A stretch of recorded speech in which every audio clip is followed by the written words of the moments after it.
गणेशो प्रमोदं क्लेशेषु जीवे सुकृपाकरत्वम् मार्गस्वभावं विपरीतवेतौ सदा ममात्मा विददातु देव सदा ममात्मा विददातु देव। अहिंसा के अग्रदूत, त्रैकाल दृष्टा, भवी जीवों के तारनहार, शासनेश प्रभु श्रवण भगवान महावीर स्वामी के चरणों में कोटि कोटि वंदन। दिन दुखियों के मसीहा, करुणा के सागर, परम पूज्य गुरुदेव श्रमण सूर्य मर्दर केसरी श्री मिश्री मल जी महाराज साहब के चरणों में कोटि कोटि वंदन। पाठ पर विराजमान परम श्रद्धेया, परम विदुषी, मधुर व्याख्यानी, सरल मना पूज्य गुरुदेव जी महाराज साहब के चरणों में कोटि कोटि। धर्म प्रेमी बंधुओं, शीलवती माता, प्रभु महावीर ने अपनी अमृतमय वाणी के अंदर उपदेश देते हुए फरमाया, टाणक सूत्र के चौथे ठाणे के अंदर के 4 कारणों से जीव आत्मा देवलोक में जाता है। 4 बातें बताई। नारकी में जाने के भी 4 कारण, मनुष्य, त्रियंच और देवलोक में भी जाने के 4 कारण, 4 कार्य ऐसे हैं जिन क्रिया का सेवन करके मनुष्य उस गति में गमन करता है। और इसी प्रकार एक स्थान पर ज्ञानियों ने अपने ज्ञान से जान करके ये भी बताया कि कौन सी आत्मा देवलोक से आई हुई है। देवलोक से आई हुई आत्मा के भी 4 लक्षण होते हैं। उन लक्षणों को देख करके पहचान सकते हैं, जैसे प्रभु ने संज्ञा के आधार पर फरमाया कि कौन कौन सी संज्ञा, जैसे किसी में आहार संज्ञा ज्यादा है तो जीव कौन सी गति से आया, त्रियंच गति से, क्योंकि त्रियंच का स्वभाव क्या होता है, पूरा दिन खाते रहते। और किसी को भय ज्यादा लगता है तो जीव कहाँ से आया, नरक गति से। तो संज्ञा के आधार पर भी, क्योंकि बाकी तो पक्का तो निश्चय रूप में तो केवल ही बता सकते हैं, फरमा सकते हैं कि हमारी जीव आत्मा कौन सी गति से आई, लेकिन संज्ञा के आधार पर अनुमान लगाया जा सकता है। इसी प्रकार ज्ञानियों ने अपने अनुभव के ज्ञान से जान करके देख करके बताया, जो आत्मा स्वर्ग से आई हुई है, देवलोक से आई हुई है, मनुष्य लोक के अंदर अभी है, उसके जीवन में यदि 4 लक्षण घटित होते हैं, 4 में से 1, 2 या 3 लक्षण भी घटित होते हैं, तो अनुमान लगा सकते हैं कि वो आत्मा कहाँ से आई है, देव। और वो 4 लक्षण कौन से बताए कि स्वर्ग चिता नाम ये जीवलोके चत्वारि चिन्हानि वसंति देहे दान प्रसंगो मधुरा चवानी त्यागार्जनम सत्य जनेषु सेवा।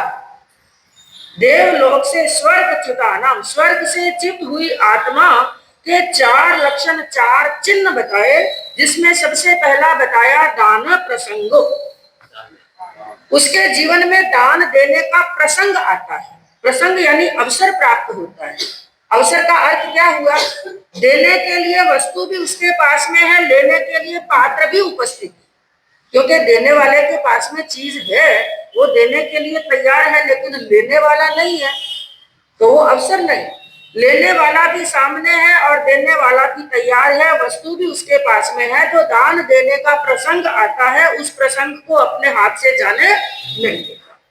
दूसरी बात, मधुराच वाणी, कम शब्द बोलता है, 90 तुले शब्द बोलता है, लेकिन जब भी अपना मुंह खोलता है, जब भी जबान खोलता है, तो कर्ण प्रिय शब्द बोलता है, जो कानों को अच्छे लगे, सामने वाले को शांति और आनंद का अनुभव हो, ऐसे मधुर वचनों का प्रयोग करता है। और तीसरी बात बताई त्यागार्जनम, त्याग प्लस अर्जन, जो उसने अर्जन किया है, अर्जन यानी प्राप्त किया है, इकट्ठा किया है, जो भी उसके भाग्य से उसको मिला है, उस अर्जन किए हुए का त्याग करने के लिए हमेशा तत्पर रहता है। धीरे धीरे धीरे धीरे उसका त्याग करने के लिए तैयार रहता है।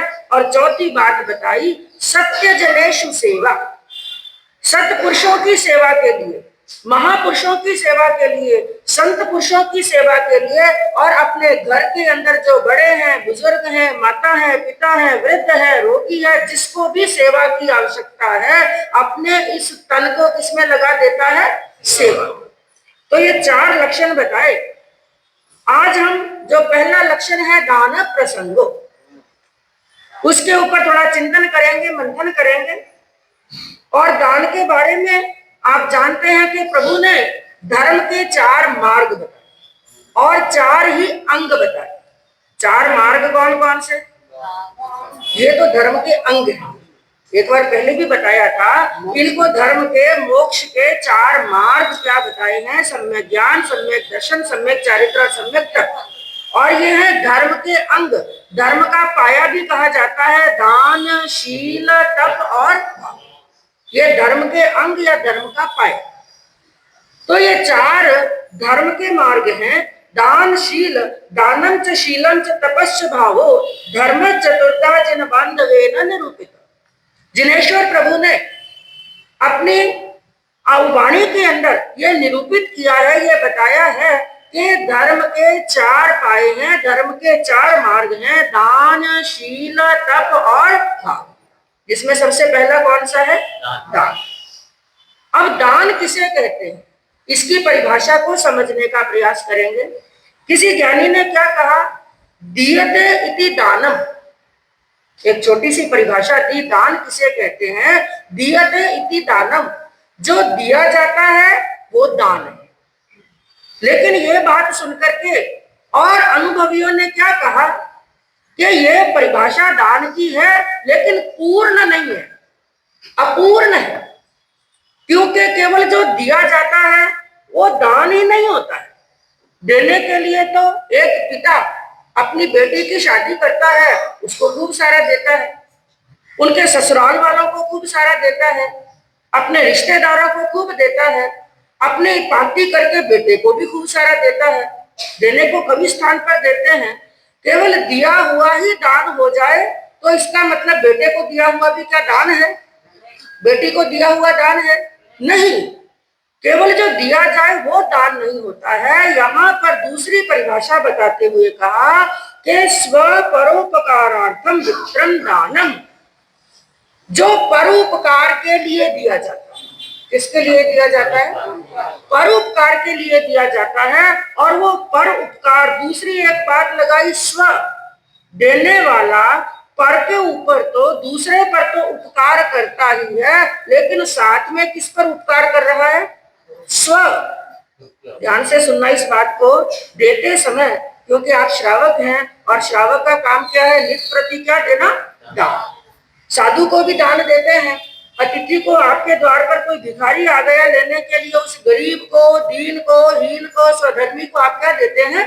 दान देते हैं।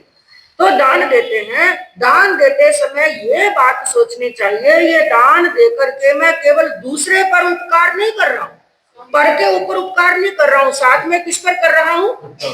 हाँ, खुद पर। कैसे?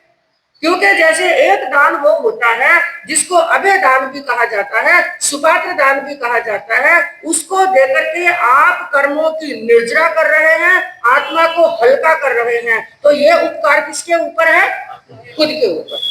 और मान लो सुपात्र दान नहीं है और अभय दान भी नहीं है, साधु को नहीं दिया, स्वधर्मी को नहीं दिया, या किसी के प्राणों की रक्षा नहीं की, लेकिन किसी को दीनहीन समझ करके अनुकंपा दान दिया, करुणा भाव से दान दिया, क्योंकि अनुकंपा दान देने की भगवान की मनाही, तो अनुकंपा दान दिया। उससे कर्मों की निर्जरा तो नहीं होती है, लेकिन पुण्यवानी का क्या होता है? बंद होता है। और पुण्यवानी का बंद होगा तभी तो मनुष्य जन्म मिलेगा, निरोग शरीर मिलेगा, वीतराग का धर्म होगा। तो कहने का मतलब क्या है? जो स्व के लिए, पर के लिए, दोनों पर क्या किया जाता है? उपकार किया जाता है, वो होता है सच्चा दान। और दूसरा, दान कब होता है? जब दान देने वाले का वस्तु के ऊपर जो ममत्व भाव है, जो लगाव का भाव है, वो ममत्व भाव क्या हो जाए? दूर। ममत्व भाव को हटा करके जो वस्तु उसके खुद के लिए उपयोगी है, उसको वो चाहिए, अपनी आवश्यकता की वस्तु में से जो दान देता है वही सच्चा दान। अब मैं कहूं भोजन बच गया, वेस्ट जाएगा, कचरे में डालेंगे, या कोई भी चीज है, वो तो अपने भोजन का सदुपयोग कर लिया, लेकिन सच्चे दान की गिनती में वो आएगा अपने हिस्से की चीज में से निकाल करके क्या दिया है, दान किया है। तो जो अपने और पर के ऊपर उपकार करने के लिए दान दिया जाता है वो होता है सच्चा दान। और बंधु, दान के कुछ दोष भी हैं जिसको दूषण कहा जाता है।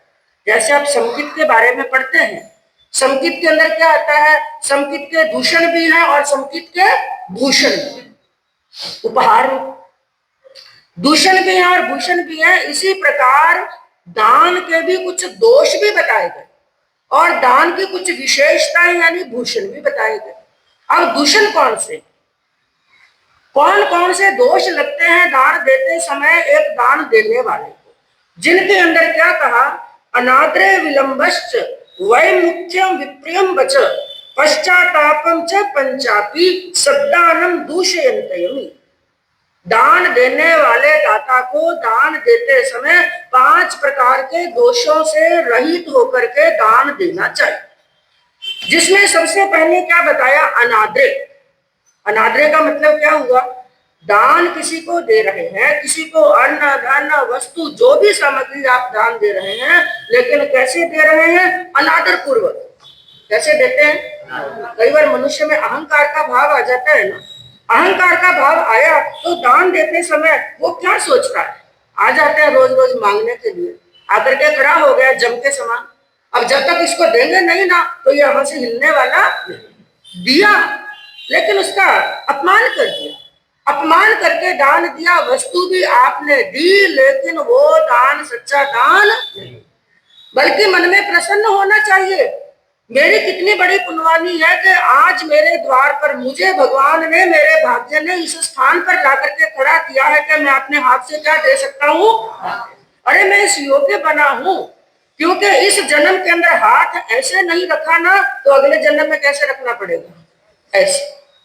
इसलिए आज मुझे अवसर प्राप्त हुआ है तो मन में लेने वाले के प्रति अनादर नहीं बल्कि आदर के भाव होने चाहिए। और दूसरी बात कही, विलंब कर देता है, यानी क्या सोचता है, ये आया है कहीं जाएगा तो नहीं, इसलिए पहले ये काम पूरा, पहले ये काम करने के बाद में उसके बाद में इसको क्या दूंगा, दान।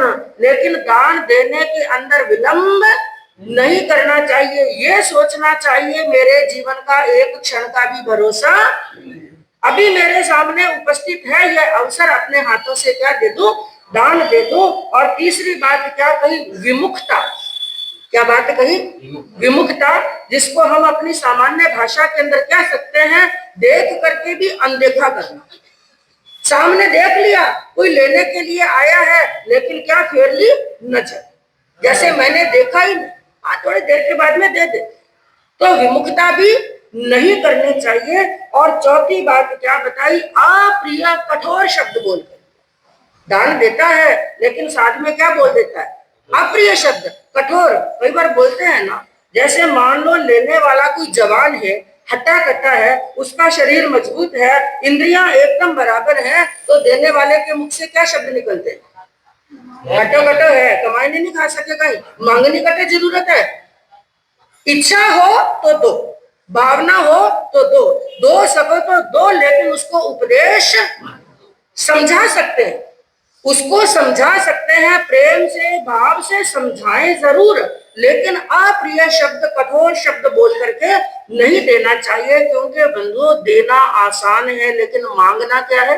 बड़ा मुश्किल कार्य है। क्या उसकी मजबूरी हो सकती है, किस कारण से उसने मांगा, ये पहले दिल में तोलना चाहिए और फिर उनको शब्द बोलने चाहिए। और 5वां दोष बताया गया पश्चाताप। कौन सा बताया, पश्चाताप। कई बार क्या होता है, कोई पात्र हमें सामने मिला, हमने उसको दे दिया, किसी दीन को हीन को देख करके हमने दे दिया, या साधु के पात्र में भी दे दिया, स्वधर्मी को भी दे दिया, किसी को भी हमने दिया, उस समय तो भाव बड़े उच्च थे, बड़े शुद्ध भाव थे, बड़े अच्छे भाव थे, देने से पहले भी भाव अच्छे। सुबाहु कुमार का वर्णन आता है, उसके अंदर आता है 3 प्रकार की शुद्धि से दान दे। श्रावक को दान कितने प्रकार की शुद्धि से देना? 3 प्रकार की, मन की शुद्धि, वचन की शुद्धि और काया की शुद्धि।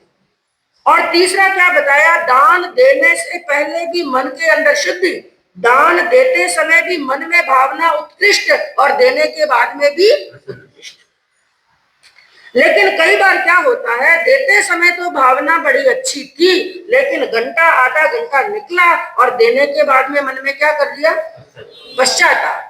कई बार क्या पश्चाताप होता है, मैंने इतना दिया, इतना देने की कहाँ जरूरत थी, थोड़ा कम भी दे सकते थे, और नहीं देता तो भी चल सकता था। और ये व्यक्ति मेरे से पैसे लेकर के गया, किसी गरीब को आपने दे दिया, और उस समय मन में विचार आया, मैंने इसको पैसे दिए, क्या मालूम ये इसका सदुपयोग करेगा या दुरुपयोग किया करेगा।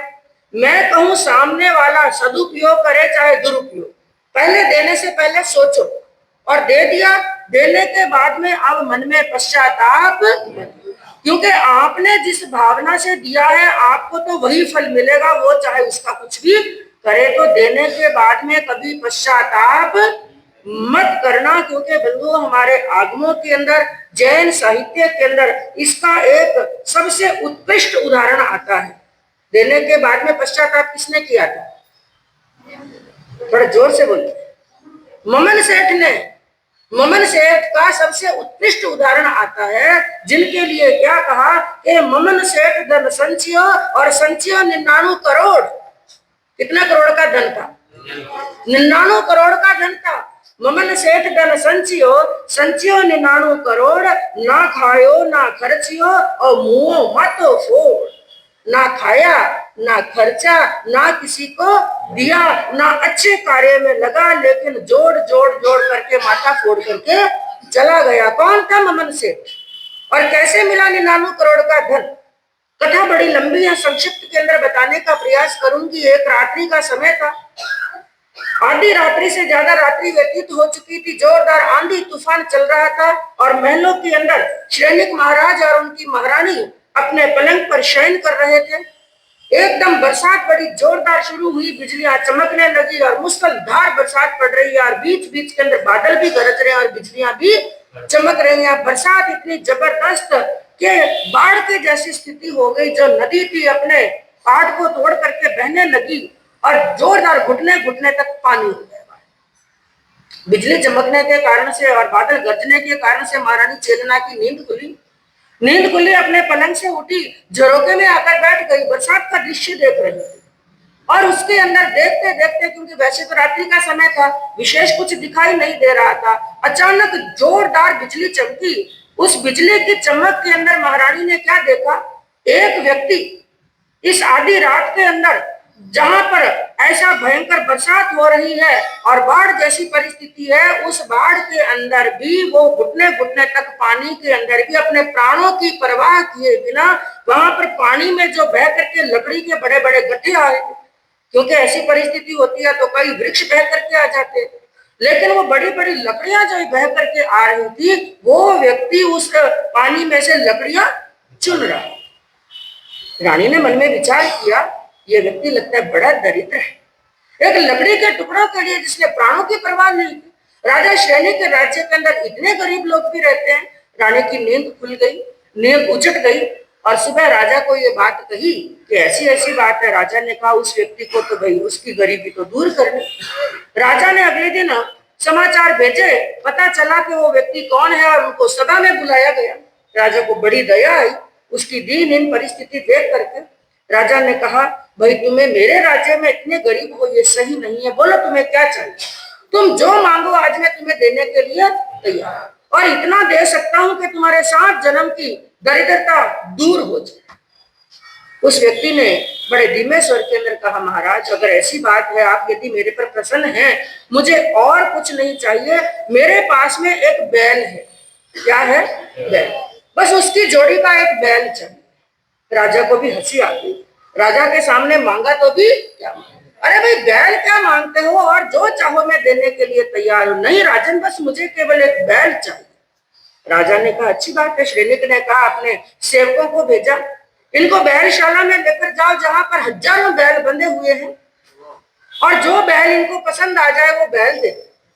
लेकर के गए, और वहां पर आदि से अंत तक कितने सारे बैल के, ये भी पसंद नहीं आया, वो भी पसंद नहीं आया, वो भी पसंद नहीं आया, देखते देखते हजारों बैल चेक कर लिए, लेकिन खाली हाथ वापिस सभा में आ गए। और सेवकों ने आकर कहा, राजन, इनको आपकी बैलशाला का एक भी बैल पसंद। राजा भी हैरान हुए, इतने हष्ट पुष्ट बैल हैं, एक भी बैल, और कौन सा बैल चाहिए? तो राजा ने पूछा कि भाई तुम्हारा ऐसा कौन सा बैल है, क्या तुम्हें पसंद नहीं आए? कि नहीं, मेरे बैल की जोड़ी का बैल आपके पास में नहीं, वैसे का वैसा ही चाहिए। तो फिर ऐसा करो भाई, तुम्हारा जो बैल है ना, उसको लेकर के यहाँ पर आ जाओ, उनकी जोड़ी का बैल तुम्हें दे दिया जाए। उस व्यक्ति ने क्या कहा कि राजन, मेरा बैल चलता नहीं है, वो चल करके यहाँ पर नहीं आ सकता। अरे ऐसा कौन सा बैल है जो चलता नहीं? कि नहीं, आपको यदि देखना है ना तो मेरे घर पर ही चलना पड़ेगा। अब राजा के श्रेणी के मन में भी जिज्ञासा जगी, ऐसा कौन सा बैल है? हाँ, और मेरा बैल ऐसा है, चलता नहीं, फिरता नहीं, खाता नहीं, पीता नहीं, सोता नहीं, बस खड़ा रहता है, सांस भी लेता है। हाँ, ऐसा कौन सा बैल है? राजा को बड़ी आश्चर्य हुआ, ऐसी जिज्ञासा हुई। राजा ने कहा, अभी चलो देखने के लिए। अपने कुछ सैनिकों को, मंत्री को साथ में लेकर के श्रीनिक महाराज रवाना हुए, और वहां पर जाकर के उन्होंने क्या देखा, खूब बड़ी हवेली है, खूब बड़ी हवेली है। उस हवेली के अंदर लेकर के गए, और जाते जाते जाते एक ऐसे ठेठ कमरे के अंदर, पहले एक खंड चढ़े, दूसरे खंड चढ़े, तीसरे चौथे खंड के अंदर ऐसे कमरे में लेकर के, जहां पर खूब अंधेरा है, खूब अंधकार है, कुछ दिखाई नहीं दे रहा है। दरवाजा खोला, खूब अंधकार वहां पर। राजा ने कहा, भी यहाँ ऐसा कौन सा बैल है जो सीढ़ियां चढ़ करके आ गया? और कमरे में बंद किया। राजा की जिज्ञासा और बढ़ने लगी, लेकिन अंधकार में कमरे में लेकर के जब वो व्यक्ति उनको लेकर के गया बैल दिखाने के लिए, और वहां उस अंधकार के अंदर उसने क्या किया, एक वस्तु पड़ी थी, उस पर एक फटी हुई गूदड़ी डाली हुई थी, वो गूदड़ी उतारी, अचानक ऐसे लगा कि सूर्य का प्रकाश हो गया, एकदम प्रकाश हुआ, ना दीपक है ना कुछ भी, एकदम प्रकाश। वो प्रकाश किसका था? वो उस बैल का। वो कोई ये सामान्य बैल नहीं था, वो हीरे पन्ने माणक मोती जड़े हुए स्वर्ण का बैल था, जिसके ऊपर करोड़ों की कीमत वाले हीरे पन्ने माणक मोती जड़े हुए थे। कहा, राजन, मुझे ऐसा बैल चाहिए। एक तरफ शरीर की स्थिति देखी, फटे पुराने हल्के कपड़े पहने हुए हैं, और शरीर दुबला है, पतला है, ऐसे लगता है इसने 6 महीने से डट करके भोजन भी नहीं किया है। और एक तरफ ऐसा बैल जो मेरे महलों में भी नहीं है। अब राजा समझ गए, यह व्यक्ति धन से गरीब नहीं है, किससे गरीब है? मन से गरीब है, और इसकी दरिद्रता को मैं दूर नहीं कर सकता। कहते हैं राजा वहां से चले गए। अब उस व्यक्ति को, क्योंकि वो कौन था, नाम था ममन सेठ, और कितने करोड़ का धन था? 99 करोड़ का। लेकिन अब उसे चाहिए बैल। विचार करने लगे, अब मुझे बैल चाहिए, इस बैल के लिए मुझे और धन इकट्ठा करना, हाँ, और धन इकट्ठा करना, और एक बैल मुझे चाहिए। इकट्ठा करने में लग गया, लेकिन इकट्ठा करने के लिए उसने क्या किया, उसने मन में क्या विचार किया, क्योंकि बाकी तो लूखा खाटा सूखा खाटा, कभी अच्छा उसने खाया नहीं, हाथों से दान दिया नहीं। वो विचार करने लगा, जो मैं बचत करता हूँ और ज्यादा बचत करूं, कैसे करूं? क्योंकि बाकी कोई मिष्ठान कुछ नहीं खाता था, केवल वो कुल्द के बांगले खाता था 2 वक्त। कितने वक्त? 2 वक्त। सोचने लगा, 2 वक्त का क्या है, 1 वक्त से ही गुजारा हो जाए, एक टाइम ही खा लो जो चलेगा। और फिर वो उन कुल्द के बांगलों को तेल से चौपड़ के, घी से नहीं, किससे चौपड़ता था? तेल से चौपड़ करके खाता था। उसने विचार किया, तेल का भी क्या कर दूं, हाँ, इससे भी बचत होगी, हाँ, लुका खा लूंगा, अच्छा शरीर स्वस्थ रहेगा। एक वक्त खाने लगा, और वो भी लुके खाने लगा। और फिर उसने सोचा, अरे तन ढकने के लिए 2 वस्त्र पहनता हूँ, कमीज और धोती। कमीज नहीं पहनूं तो भी चलेगा, कमीज का भी त्याग कर दिया। और फिर सोचने लगा, अरे मैं दिन में मेहनत करता हूँ, यदि मैं दिन में और रात्रि में मेहनत करूं तो और ज्यादा पैसे होंगे, और मेरे पास में क्या आ जाएगा, बैल आ जाएगा। और चिंतन और मंथन करने की बात है, इतना धन मिला, इतनी संपत्ति मिली, ना खाया ना खर्चा ना कुछ दान दिया, इसके पीछे रहस्य क्या है? ऐसा कौन सा उसने पुण्य किया कि इतनी संपत्ति मिली? लेकिन ऐसा कौन सा पाप का कार्य उसने किया कि उस संपत्ति को ना खा सका ना खर्च सका? कारण क्या था, संक्षिप्त के अंदर बताऊं मैं उनके पिछले जन्म की घटना। पिछले जन्म में वो सचमुच में दरिद्र थे, बड़े गरीब थे, झोंपड़पट्टी के अंदर रहते, और खाने के साधन ना पहनने के साधन, रहने के लिए छोटी मोटी झोपड़ी थी। एक बार का प्रसंग हुआ, उस नगर का एक बड़ा सेठ था, उनके घर में बड़ा कोई महोत्सव था, मालूम नहीं किसी पोते का जन्म हुआ, ना जाने क्या प्रोग्राम था। सेठ जी ने मन में सोचा, अरे मेरे घर में मिठाइयां बन रही हैं, तो आज मैं ऐसा करूं, पूरे गांव के अंदर 36 कौम के घर के अंदर, सबके घर के अंदर मोतीचूर के लड्डू बेचूं। तो सेठ जी ने क्या किया, 4-4 लड्डुओं की हाथी सभी घरों के अंदर, 36 कौम के घरों के अंदर, गरीब अमीर सबके घर के अंदर गई। तो साथ में उस गरीब व्यक्ति के घर के अंदर की जिंदगी में पहली बार मोतीचूर के लड्डू देखे, बड़ा प्रसन्न हुआ। और योगान योग की बात देखिए, उसी समय एक मुनिराज जिनके मांस खमन का पारना लेने के लिए निकले, और एक अभिग्रह लिया हुआ था। और अभिग्रह कौन सा था, मुझे पारने के अंदर क्या लेने हैं, मोतीचूर के लड्डू। और केवल मोतीचूर के लड्डू ऐसे ही नहीं, मिट्टी के बर्तन में रखे हुए हैं, और मिट्टी का बर्तन भी खंडित हो। जिसके घर में मोतीचूर के लड्डू है तो बर्तन खंडित नहीं, और बर्तन खंडित है तो उसके घर में मोतीचूर के लड्डू मिलने वाले।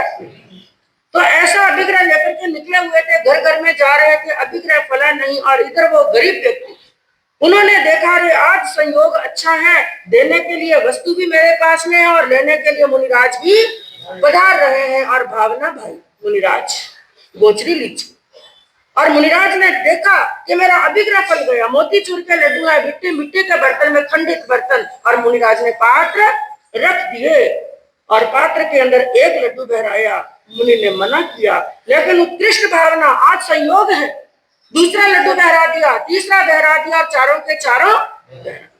मुनिराज के मना करते करते भी चारों लड्डू बहराए, और मुनिराज तो चले। अब देखिए बंधु, भावना ने पलटा खाया। कैसे खाया, उस मिट्टी के बर्तन के अंदर जो 4 लड्डू पड़े थे, लड्डू तो बहरा दिए, लेकिन मोतीचूर के लड्डुओं का स्वभाव क्या होता है, दाने पीछे बिखर जाते हैं। कुछ दाने बिखर गए, विचार किया आज यही ले लेता हूं, दाने इकट्ठे किए, मुंह में डाले, ऐसे लगा जैसे अमृत उसके मुंह में गया हो। मन में विचार करने लगे, अब कैसे भावना पलटा खाती है, इतने स्वादिष्ट लड्डू, और मैंने चारों के चारों मुनि को दे दिए। जिंदगी में पहली बार आया, शायद आखिरी बार आया, आगे कभी ऐसे मोतीचूर के लड्डू मिलेंगे या नहीं मिलेंगे कोई जरूरी नहीं। और आज, और मुनिराज के लिए क्या है, इस घर में नहीं सही तो उसमें सही, उसमें नहीं सही तो उसमें। आज तो घर घर में लड्डू आए हुए हैं, मुनि को तो कहीं पर भी लड्डू मिल सकते थे। और मान लो मैंने लड्डू बहराए, तो इतनी बड़ी गलती क्यों कर दी, मैंने चारों के चारों दे दिए। एक भी दे देता, 2 भी देता, अरे कम से कम एक तो अपने लिए रखना चाहिए था। मैंने मुनि को चारों के चारों लड्डू दे करके अच्छा काम। बस ये पश्चाताप करते करते करते बंधु, जीवन का अंतिम क्षण आया, उस समय तक भी पश्चाताप नहीं किया। देख करके तो पश्चाताप कर लिया, लेकिन पश्चाताप का वापिस पश्चाताप नहीं, यानी मिच्छा में दुक्कड़म नहीं दिया। उस लड्डू देने के समय भावना अच्छी थी, दिए तो केवल लड्डू, और धन कितना मिला, 99 करोड़ का। देने समय भावना अच्छी थी, 99 करोड़ का धन मिला, लेकिन देने के बाद में क्या कर लिया, पश्चाताप। और भगवती सूत्र के अंदर इंद्रभूति गौतम भगवान से प्रश्न करते हैं कि हे प्रभु, धन प्राप्त करने के बाद में भी एक मनुष्य उस धन का भोक्ता नहीं होता है, ना खाता है, ना पीता है, ना देता है, इसका कारण क्या। और प्रभु ने इसका उत्तर देते हुए इंद्रभूति गौतम को कहा कि हे गौतम, जो मनुष्य दान देकर के पश्चाताप कर लेता है, वो धन प्राप्त करने के बाद में भी इसका भोक्ता होने वाला। तो कहने का तात्पर्य बंधुओं क्या है, शुद्ध मन से दान दो, देते समय भी भावना अच्छी, और देने के बाद में भी अच्छी। कभी देकर के पश्चाताप मत करना, क्योंकि जो दान देता है केवल देता नहीं, अगले जन्म के लिए साथ में लेकर के जाता है। तो इतना ही कहना है। इन जो 5 दूषण बताए, इन 5 दोषों से टल करके, 5 दोषों से दूर रह करके मन वचन काया की शुद्धि के साथ में दान देंगे। और दान देने का फल क्या होता है, या गुरनी जी महाराज साहब से आगे श्रवण करेंगे कि देने के बाद में जो पश्चाताप नहीं करता है उसका फल हमें क्या प्राप्त होता है। ये गुरनी जी महाराज साहब से हम श्रवण करेंगे इन्हीं भावों के साथ में। सरस शांति सदा।